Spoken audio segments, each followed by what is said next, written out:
In a town as treacherous and drama-laced as Port Charles, power often shifts in the blink of an eye. Friendships turn to rivalries, and former allies become bitter enemies. But when it comes to cunning, resilience, and the ability to shock even the most seasoned Port Charles veterans, Liesl Albrecht is in a league of her own. And as Drew Kane attempts to manipulate his way through secrets, science, and sabotage, he's about to learn a brutal truth: he is no match for Liesl. Drew Kane stood on the balcony of his Metro Court suite, surveying the town that had shaped his second life. The man once known as Jason's twin had built a reputation as a good man, a loyal friend, a veteran hero.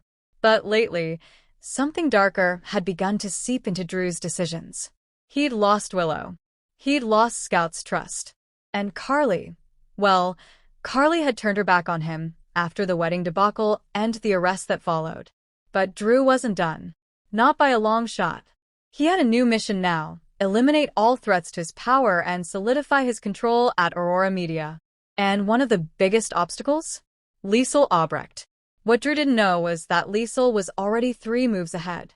Dr. Liesl Albrecht had been lying low since the failed wedding in Germany, where Willow nearly died and Nina was arrested.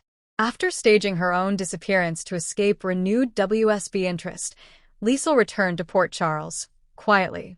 But she wasn't the same woman who'd left. This time, she had leverage. Encrypted files, lab notes from Victor's experiments, and a list of names tied to illegal brain mapping techniques used in the same program that once trapped Drew in a state of unconscious control. And on that list, Drew's name as a participant. Liesl had a plan. She would expose Drew's involvement, reveal the truth about the memory manipulation program he willingly joined before turning rogue. And she had more than documents, she had a witness.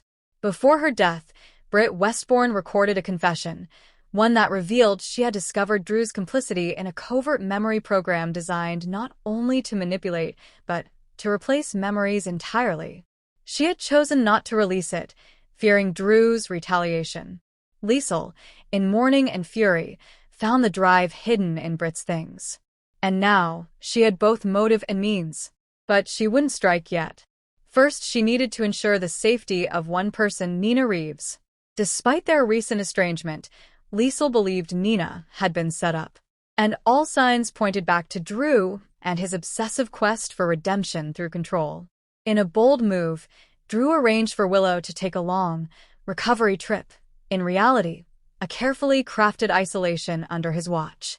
He convinced Michael that Willow needed to be shielded from further stress and that Nina's influence was too dangerous. But Willow wasn't buying it anymore. She contacted Liesl in secret, desperate for answers about what really happened in Germany. Why had her transplant recovery failed? Why had Britt died trying to save her? Liesl, moved by Willow's pain and intuition, arranged a midnight meeting at the Quartermain stables. What Willow heard that night would shatter her illusions and set her on a collision course with the man she once trusted. The secret lab beneath the Cassadine estate, abandoned since Victor's death, held more than just dust.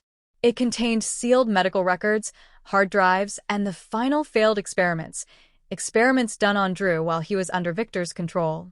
With help from Spinelli, Liesl broke through the encrypted files and found evidence that Drew had volunteered for additional procedures in exchange for his release, procedures involving the suppression of empathy and morality. The data was damning. Drew hadn't just been a victim, he had become something else entirely. Spinelli, horrified, warned Liesl, "If this gets out, it could destroy him. Or worse, he could come after you." Liesl narrowed her eyes. Let him try. Sonny Corinthos wasn't fond of Liesl, but he respected her loyalty to family and her ability to get results. When Liesl approached him with what she'd uncovered, Sonny's first instinct was skepticism. But after watching the video confession from Britt, he realized the threat Drew posed wasn't just personal, it was strategic. Drew was gaining ground, manipulating key players in the media, the hospital, even the police. His influence was spreading like a virus. Sonny agreed to help, but only if Liesl allowed him to handle the confrontation. Liesl shook her head. "This one is mine, Mr. Corinthos. He took my daughter. He will not take anything else." Sensing that Liesl was gathering power, Drew acted. He planted false evidence implicating Liesl in Victor's final scheme, a failed attempt to resurrect a mind control network using AI. The PCPD, still rattled from past betrayals, arrested Liesl during a hospital board meeting. The headlines the next day screamed, but Liesl didn't panic. She sat calmly in her cell, her mind racing through every countermeasure she had put in place. And when Diane Miller showed up with a court order for her immediate release, signed by the WSB, Drew realized he had made a very big mistake. Using Britt's video, Liesl held a press conference outside General Hospital. She played a portion of the footage where Britt described Drew's choices, his manipulation of the program, his lies to the public. The city was stunned. Sam, watching from home, broke down in tears. Scout ran upstairs and slammed the door, heartbroken. Carly, now seeing the side of Drew she had ignored, turned away in shame. And Willow? She stood at the press conference, defiant and resolute. "I believed in Drew," she said through tears. "But Liesl gave me the truth. And I will not let silence protect deception." Cornered and enraged, Drew kidnapped Liesl. He took her to a secluded cabin once used by the WSB. There, he tried to convince her that they weren't so different, that everything he did to protect those he loved. But Liesl wasn't moved. She knew a monster when she saw one. With the help of a hidden tracker implanted by Spinelli, Sonny and Dante arrived just in time. A brutal fight broke out. Drew, wild-eyed and desperate, tried to inject Liesl with a paralyzing agent. But Liesl, ever the tactician, had already swapped the syringes. Drew jabbed himself with his own concoction and collapsed. Drew was placed under arrest and taken to Pentonville. His charges: attempted murder, illegal experimentation, obstruction of justice, and kidnapping. But the final blow came when Scout visited him, with Liesl by her side. "I wanted to believe you," she whispered. "But you're not the hero I needed. Dr. Albrecht is."